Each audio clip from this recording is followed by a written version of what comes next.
el cardio no sirve para perder grasa. Este es un argumento que yo siempre he sostenido, pero tengo que confesar que no he sido del todo sincero con esto, porque el cardio sí que puede ayudar a la pérdida de grasa, pero solo cuando se usa de forma correcta. ¿Y cuál es esa forma? Pues de eso es de lo que voy a hablar en este episodio. Yo soy Luis Carballo, entrenador y director de la Academia de Fitness en la Nube, donde ya he ayudado a más de 500 personas a verse mejor, sentirse mejor y rendir mejor. Y si tú quieres conseguir lo mismo, ve a fitnessenlanube.com/academia. Comenzamos. Cuando alguien pone por primera vez un pie en el gimnasio, hay un patrón que se repite casi siempre, y es que el monitor te va a enviar a una de esas máquinas de cardio. Digo cardio entre comillas porque ya he hablado de esto en muchísimas ocasiones, no voy a extenderme en este punto, en este episodio, pero hay que entender que el cardio como tal, o lo que nosotros conocemos como cardio, no es cardio realmente, por eso siempre que me refiero al cardio, me refiero entre comillas. Así que de aquí en adelante, siempre que diga cardio, lo haré entre comillas, pero no es de extrañar que cada vez más los gimnasios tengan unas salas de cardio, de nuevo entre comillas, con decenas de máquinas que están destinadas a mantenerte ahí moviéndote como un hámster en una rueda.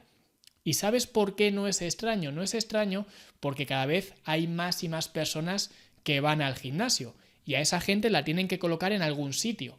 Así que piensa, como entrenador, ¿qué es más fácil?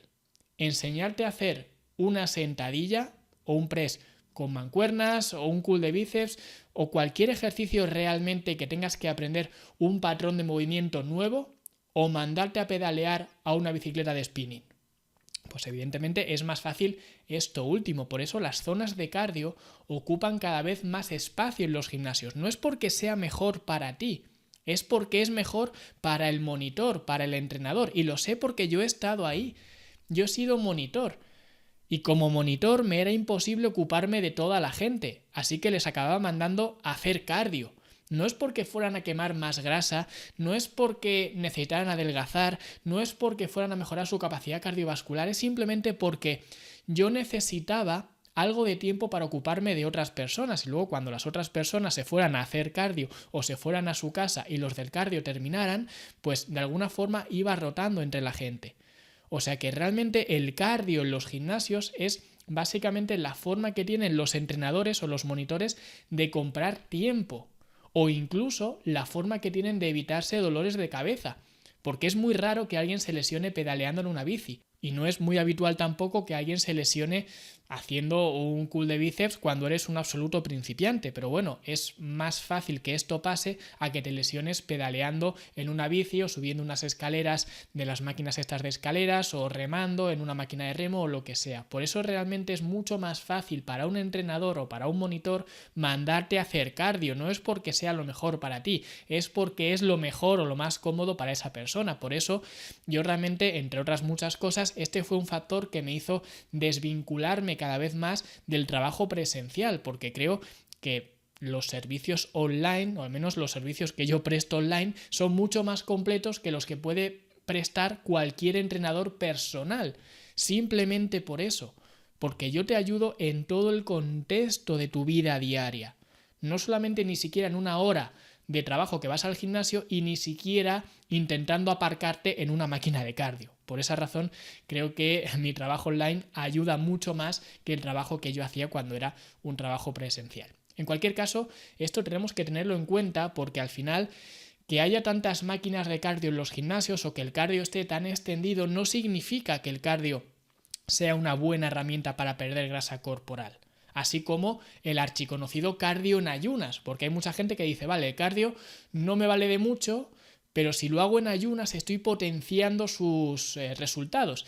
Y realmente no es así, y esto lo puedes ver muy claramente porque cada año cuando empieza a hacer pues el buen tiempo, siempre hay gente que sale a correr por las mañanas, y esto yo lo veo también en primera persona. Yo salgo cada día con mis perras, no salgo a hacer cardio, salgo a pasear a mis perras. Hay mucha gente que esto lo llamará hacer cardio, yo lo llamo sacar a pasear a mis perras y también salir yo a dar un paseo, ya está, no es otra cosa, ni tiene más pretensiones, pero es curioso que yo salgo tanto en invierno como en verano, y en invierno no me encuentro a nadie, pero cuando llega el buen tiempo empieza a salir la gente a correr, que son como las setas. Después de las lluvias empieza a salir la gente al solecito a correr y demás, ¿no?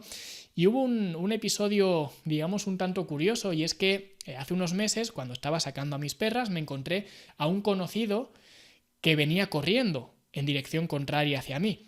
Y era raro porque no es el tipo de persona que tú te esperas ver corriendo y mucho menos a esas horas de la mañana. Así que le hice un gesto como de extrañeza, de sorpresa. Me encogí de hombros así como diciendo: ¿qué coño haces tú aquí a estas horas corriendo? Y mientras se alejaba me gritó: «Cardio en ayunas, tío». Y a ver, no seré yo el que eche por tierra el trabajo de nadie que se levanta a hacer algo de ejercicio. Yo no voy a estar en contra de eso nunca. Ahora bien, este mito del cardio en ayunas tiene que morir. Y ya he hablado de esto también en muchas otras ocasiones, porque la gente piensa que salir a correr de buena mañana, haciendo esto van a conseguir perder esa grasa que les incomoda, y la triste realidad es que no es así. Porque perder grasa corporal y construir un metabolismo más saludable no es cuestión de hacer cardio en ayunas o no hacerlo. De hecho, confiar tus esfuerzos o tus resultados a hacer cardio en ayunas es una torpeza bastante grande, porque es una batalla perdida. Por eso yo no soy fan de las operaciones bikini ni de los cardios en ayunas, porque incluso aunque funcionaran, como he dicho antes, cuando empieza a salir el sol la gente sale a correr, pero cuando ya se oculta el sol ya no salen más a correr. Por tanto, aunque funcionara, en un largo plazo no te funcionaría, pero es que incluso en un corto plazo tampoco te funciona. Y por eso yo soy fan de construir un físico más atlético y más saludable, y el cardio puede ser una herramienta para ello, como vamos a ver hoy, pero no es la herramienta definitiva. Porque piensa, por ejemplo, en tu coche. ¿Cuándo gasta más gasolina? ¿A primera hora de la mañana o a última hora de la tarde? Porque sería ridículo coger el coche a las 7 de la mañana pensando que a esa hora el coche va a gastar más combustible que si lo coges luego a última hora de la noche. El coche gastará más o menos energía en función de cómo conduzcas tú, pues tu cuerpo es lo mismo. Así que vamos a ver cómo podemos utilizar el cardio para perder grasa, pero haciéndolo bien. Pero antes de nada tienes que entender que cuando hablamos de cardio y pérdida de grasa realmente no estamos siendo del todo exactos, porque tu metabolismo convierte los 3 macronutrientes, tanto grasa, pero también proteína y carbohidratos, en ATP. Por tanto, lo que estamos buscando es esa conversión a la moneda energética global que tiene el cuerpo, que es el ATP. Por tanto, no hablamos simplemente de perder grasa corporal, hablamos de generar ATP. Y tu cuerpo puede producir ATP con o sin oxígeno por diferentes vías metabólicas, pero así, a rangos generales, podemos hablar de que el cuerpo utiliza 5 calorías por cada litro de oxígeno que tiene que consumir. Y esto es algo clave, porque esto significa que cuanto más oxígeno utilices durante el ejercicio físico o durante cualquier otra tarea, por eso decía antes que el cardio lo pongo siempre entre comillas, porque el cardio es cualquier actividad física que eleve tu ritmo cardíaco de una forma significativa. El sexo es cardio. De igual forma que un entrenamiento de musculación, un entrenamiento de levantamiento de pesas, es cardio también, o al menos puede serlo. Porque dime una cosa, ¿quién está haciendo más cardio? ¿La persona que está en una de estas máquinas que hay ahora súper modernas en los gimnasios, una bicicleta de estas que tienes el respaldo, que parece que estás en un parque de atracciones o al menos en un centro de spa y estás ahí pedaleando pero no estás haciendo prácticamente esfuerzo con la tele puesta y demás, como las máquinas que hay ahora tan modernas de cardio y demás? ¿Quién está haciendo más cardio? ¿La persona que está en esa posición o la persona que está haciendo sentadillas a 20 repeticiones que se le salen los ojos de las cuencas? Evidentemente, esa persona es incuestionable. Por tanto, no hablamos de que una cosa sea cardio y otra cosa sea otra cosa. Hablamos de que cualquier cosa puede ser actividad cardiovascular en función de la demanda que se produzca, en este caso de oxígeno. Por eso, la demanda de oxígeno es un factor clave. Porque además, cuando tú terminas de hacer ejercicio, si has hecho una actividad que te demande mucho consumo de oxígeno, tu cuerpo sigue revolucionado y va a quemar más calorías que de forma habitual mientras está en reposo, que a este efecto es lo que se conoce como EPOC, que es el acrónimo para referirse al consumo de energía post-ejercicio, básicamente. Y esto simboliza la cantidad de oxígeno que tu cuerpo necesita para restablecer la homeostasis, Por eso, y siempre pongo el mismo ejemplo, cuando tú haces un sprint, terminas el sprint y empiezas a jadear, empiezas a meter aire por la boca porque quieres meter cuanto más oxígeno mejor. ¿Por qué? Porque durante ese sprint tú has tenido una demanda de oxígeno. Has tenido que meter X cantidad de oxígeno, pero como el esfuerzo ha sido muy corto, no te ha dado tiempo material para meter ese oxígeno que te hacía falta para cumplir esa demanda de energía, ese sprint. Por tanto, tú tienes una deuda de oxígeno. Y por eso después del sprint, cuando ya estás parado, estás en reposo, sigues metiendo esa cantidad de oxígeno a unas tasas mucho más altas de lo que harías si estuvieras parado. Simplemente porque tienes que pagar, mejor dicho, esa deuda. Es básicamente por eso, no es por otra cosa. Ahora bien, esto tiene mucha trampa, y la trampa que tiene es que el EPOC se ha utilizado muchas veces como una herramienta de marketing bastante cuestionable, haciendo o intentando vender ciertos ejercicios o ciertas actividades como la panacea, porque luego mediante este efecto EPOC vas a quemar muchas más calorías. Esto es una absurdez, más que nada porque hablamos de que este efecto EPOC puede estar rondando en torno a un 15%. Y si tenemos en cuenta que durante un ejercicio físico extenuante podemos hablar de que habrás quemado unas 200, 300 calorías, ponle 500 calorías, realmente el 15% de 500 calorías, que sería una barbaridad, pero el 15% de 500 calorías sería en torno a unas 75 calorías. Ya está, no vas a quemar más. Por tanto, cuidado también con endiosar el tema del EPOC. Y por último, también mencionar que es virtualmente imposible conseguir perder grasa corporal mediante el ejercicio físico únicamente. Porque si no mantienes una correcta alimentación que te proporcione un déficit calórico, es decir, ingerir menos calorías de las que el cuerpo gasta, no vas a poder perder grasa corporal. Y además, a nivel global, tienes que tener en cuenta que el ejercicio físico supone en torno a un 10% del gasto energético total que tiene tu cuerpo. Solamente un mísero 10%. Lo que significa que el ejercicio físico quizás te pueda ayudar a conseguir ese déficit calórico, ponderando ese 10%, pero realmente es una herramienta muy pobre para perder grasa corporal. Así que no dejes que se convierta en tu único as bajo la manga, que lo que voy a hablar hoy, lo que estoy hablando hoy es para que entiendas la posición del cardio en la pérdida de grasa. Y vemos que es una posición que está en torno a un 10% de los resultados que te puede dar. Por supuesto, ese 10% se puede incrementar, que es lo que te voy a enseñar en este episodio. Se puede incrementar, pero por mucho que lo incrementes, ¿a cuánto lo vas a incrementar? A un 15%, ponle que consigues doblarlo. A un 20%. Sigue siendo un mero 20%. Un 20% que no vale de nada cuando no controlas el otro 80%. Por eso siempre soy bastante reticente con el tema de hacer cardio para perder grasa corporal. Pero dicho esto, el cardio sí que puede tener un papel para perder grasa corporal. Pero aún así sigue siendo, y esto es lo que quiero que tengas en cuenta, sigue siendo una herramienta marginal.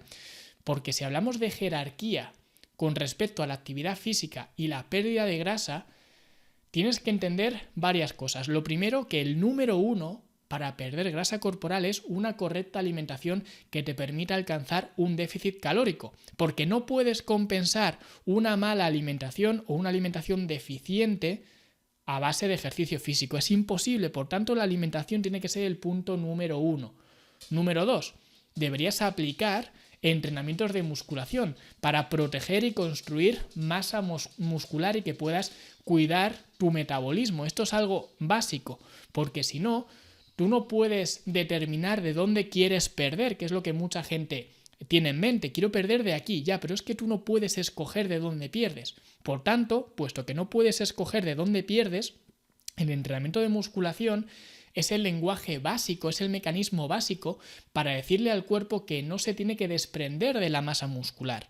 Y si no lo haces, es muy posible que el cuerpo interprete que esa masa muscular no le sirve de nada y que se tiene que deshacer de ella. Por tanto, sí que puedes perder peso sin hacer ejercicio de musculación, pero el peso que vas a perder va a ser de esa masa muscular, o va a haber una contribución alta de esa masa muscular para perder peso, y por tanto número uno, ni te vas a encontrar bien y número dos, ni te vas a ver bien tampoco, físicamente, estéticamente. Así que por esa razón, el número dos que hemos dicho antes, número uno es la correcta alimentación, número dos es aplicar un entrenamiento de musculación. Y ahora en el número tres, si quieres implementar ejercicio adicional, deberías buscar alguna forma de incrementar el consumo de oxígeno lo máximo que puedas. Y aquí pueden entrar algunos protocolos como los mal llamados HIIT, H-I-I-T, ¿vale? Con dos I's, no con una sola I, sino con dos I's. Y esto digo que está mal llamado porque ya hablé de ello en otro episodio, no voy a entrar en ello en este episodio, pero estos protocolos HIIT o los típicos vídeos que hay en YouTube de entrenamiento HIIT de piernas, entrenamiento HIIT de no sé qué, o los Tabata o cualquier protocolo de estos nos puede servir, o clases colectivas, diferentes actividades, o en definitiva cualquier actividad física que eleve mucho tu ritmo cardíaco por unidad de tiempo. Esto nos puede servir, pero siempre y cuando hayamos aplicado el 1 y el 2, porque el número 3 siempre va detrás del 1 y el 2. Y lo que yo critico siempre es que muchas veces la gente utiliza este punto, este tipo de actividad física como si fuera el número 1, y no es así. Puede ser aplicable, pero siempre y cuando tengamos previamente controlado los otros dos puntos, ¿ok? Y luego también tienes que entender que este tipo de actividad física, que sí que es verdad que vamos a consumir más oxígeno por unidad de tiempo, pero esto también va a mermar nuestra recuperación. Por tanto, cuidado con esto también, porque habrá gente que sí que tenga más margen de maniobra para hacer este tipo de actividad física y otra gente que no tenga tanto margen de maniobra para hacerlo, porque su recuperación vaya más justa. Y aquí hablamos ya del estilo de vida en general, no solamente del ejercicio físico. Por tanto, cuidado con esto. Y ya punto número 4, utilizar actividades de bajo impacto y de baja intensidad para incrementar un poquito más ese consumo de oxígeno sin mermar demasiado tu recuperación. Y esto es así porque este punto nos haría falta en el caso de que ya hayamos copado nuestra capacidad de recuperación, y si queremos aumentar más a base de ejercicio físico, a base de cardio, nuestra pérdida de grasa o al menos nuestro consumo de energía, podríamos decir, podríamos utilizar este tipo de actividades, ¿vale? Actividad física de bajo impacto, actividad física de larga duración y baja intensidad sería una opción también útil para aplicar, ¿vale? En otras palabras, y resumiendo un poco, si simplemente tienes 3 horas disponibles a la semana para hacer ejercicio, digamos, aplica el 1 y el 2. Esto es una alimentación correcta con un déficit calórico, y el 2 que es entrenamientos de musculación. Ya está. Ahora, si tienes de 4 a 5 horas a la semana, puedes aplicar el 1, el 2 y el 3.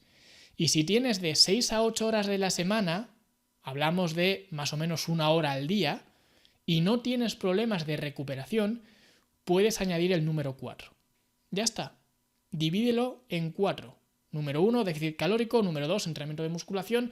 Número 3, trabajo con un alto consumo de oxígeno por unidad de tiempo. Y número 4, trabajo cardiovascular ligero. Y en función del tiempo que tengas, pues aplicas el 1 y el 2, el 1, el 2 y el 3, o el 1, el 2, el 3 y el 4. ¿Ok? Y esto en esencia es lo que hacemos dentro de la academia, porque no nos volvemos locos con el cardio. De hecho, los mismos entrenamientos PHA que usamos en la academia ya tienen un fuerte componente cardiovascular. Y para que veas lo que digo, voy a leer un email que me mandó Adriana, que es una alumna de la academia, que lo ejemplifica muy bien. Me dice lo siguiente: estoy muy contenta con la rutina de entrenamiento en casa. Dice en casa porque ella lo hace en casa, pero puede ser en casa o en el gimnasio. Es genial. Hace pocos días que empecé en serio a hacerla, me encanta. Es más, creo que no será necesario añadir nada de cardio, ya que algunos ejercicios son súper completos y dinámicos. Muchas gracias por la rutina y por todo. Así que bueno, si quieres empezar a aplicar estos entrenamientos, a aplicar el cardio para perder grasa corporal, fitnessenlanube.com/academia. Y si te ha gustado, dale like, suscríbete a este podcast, deja un comentario bonito, porque la semana que viene voy a darte mi opinión sincera sobre los Herbalife de turno, los productos sustitutivos de alimentos, los productos detox y este tipo de cosas, esta parafernalia que cada vez inunda más el mercado. Así que si quieres conocer cuál es mi opinión sincera de esto, lo veremos la semana que viene. Hasta entonces, hasta luego.